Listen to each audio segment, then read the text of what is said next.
Добро пожаловать в мой канал. La plupart des équipements ont été détruits lors de la phase de rentrée dans l'atmosphère, a assuré le CMSEO, le bureau chinois chargé de la conception des vols spatiaux habités.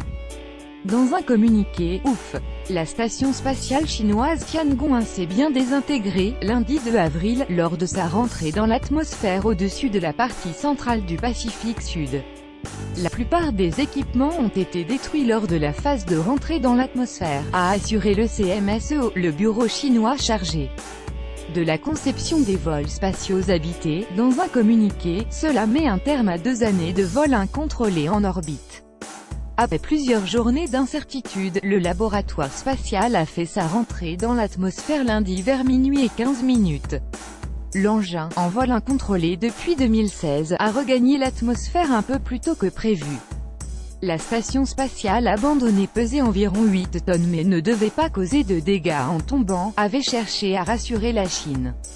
Pékin avait au contraire promis un spectacle splendide, semblable à une pluie de météorites. Le laboratoire spatial avait été placé en orbite en septembre 2011. Il devait effectuer une rentrée contrôlée dans l'atmosphère terrestre, mais a cessé de fonctionner en mars 2016, suscitant des inquiétudes quant à sa chute. Cependant, le risque pour un être humain d'être touché par un débris spatial de plus de 200 grammes est d'1 sur 700 millions, avait rappelé le CMSEO.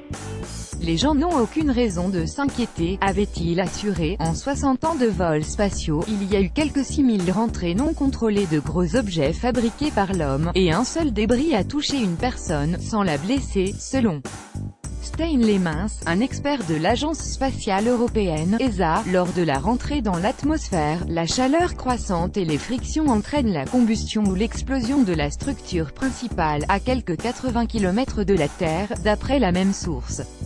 La plupart des fragments se dispersent dans l'air et un petit nombre retombent relativement lentement avant de s'écraser.